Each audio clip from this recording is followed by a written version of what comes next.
If you say God created all this, you're going to have to ask who created God.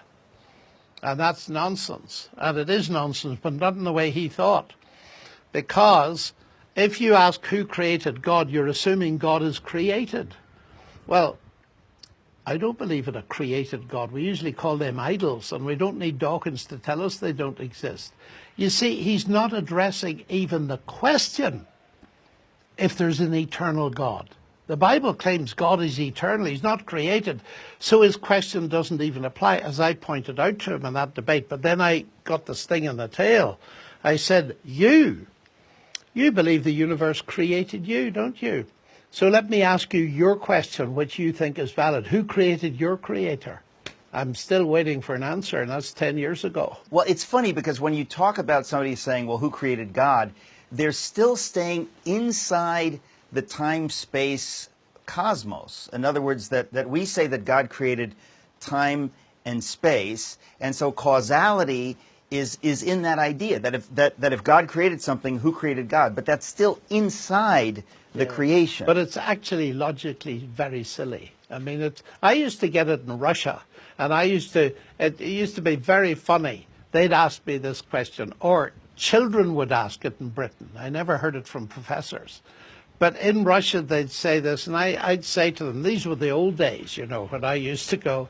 They'd tell me, I say, what do you believe about the universe? They say it's eternal. Oh, I said, isn't that interesting? You believe in an eternal universe. And yet your question, who created God, shows you cannot conceive of an eternal God. Why is that? How can you conceive of an eternal universe, not an eternal God? It's just totally inconsistent. I said, your problem is you can't even think there might be an eternal reality that is a person, you see. But it is a very silly objection, and to find it at the heart of his book. But I want to go back to the second main reason. I said Hawking and Dawkins' problem is they're dealing with the wrong concept of God by pitching God against science as an explanation. But now move to the science, and you can very easily see why Dawkins and the rest of them are completely wrong in suggesting God is the same kind of an explanation and therefore in competition with a scientific explanation. Very simple illustration. Why is the water boiling? Well, it's boiling because you've got heat energy from a gas flame being conducted through the bottom of a good Irish copper kettle and agitating the molecules of water. That's why it's boiling. Is it? It's boiling because I want a cup of tea. Now, people snigger at that and so on. Rightly so, because they see I'm being foolish.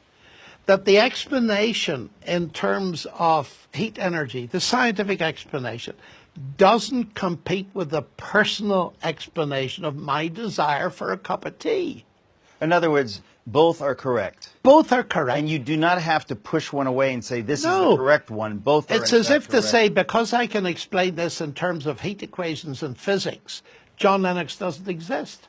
I mean, that is the level of the argument at the moment. I actually remember in grade school getting this materialistic worldview pushed on us. People would say, a teacher would say, you're made of chemicals, and if I were to reduce those chemicals and sell them, you're worth about $2.86. This is in gone up a bit, in the 70s. Anyway. In the 70s, yeah. You're worth a bit more, Eric, in case you're Thank feeling you. inferior. Yeah, now I'm You're worth about $7 more. or $8. But the thing is that very idea is itself a lie. In other words, that a human being could be reduced to chemicals. Right. I am chemicals, but I'm more than chemicals. That's right. I'm both. This is reductionism again. Yeah. Now, go back to my illustration. Even kids can see it. Yeah. I tell kids in school, you know, they're 10 or 11, and I say to them, look, here's a Ford Galaxy engine, motor, in an automobile. Now, I want to give you two explanations for that. One is automobile engineering and physics. The other is Henry Ford. Tell me which explanation is true. But, sir, you need both. They've got it. Why cannot some of these high-powered professors see that? I think they're simply uncomfortable with the idea of God. I think they'll do anything to shy away from it because it really would blow their world to smithereens. It does. And they are frightened. And I think that they're, as I hear you talk, it strikes me that they and their ilk are on the run because science increasingly makes the case for God. The more science we know, this is the irony, and I think that this wouldn't have been true 100 years ago, and so that worldview has carried on and on through the decades, but that the science of the last 40 or 50 years points us more and more to believe that there's a God, and I think that they're willfully ignorant of that, because to acknowledge, we haven't talked about the fine-tuned universe, but you couldn't know most of what we know about the fine-tuned universe 50 years ago. No. And the more we know about the universe, the more uncomfortable it makes someone who says, oh, there are plenty of planets out there with life on them, and it's inevitable that life will evolve. Well, let's come to that in 2 minutes. Yeah.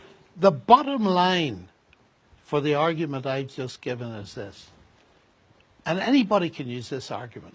I'm always looking, C.S. Lewis taught me this. If you can't explain your faith in God in words that people can understand, either you don't believe it or you don't understand it. That's the big slogan in front of my mind. Help people understand. Here's the bottom line. God no more competes with science as explanation of the universe than Henry Ford competes with the law of internal combustion as an explanation for the motor car engine.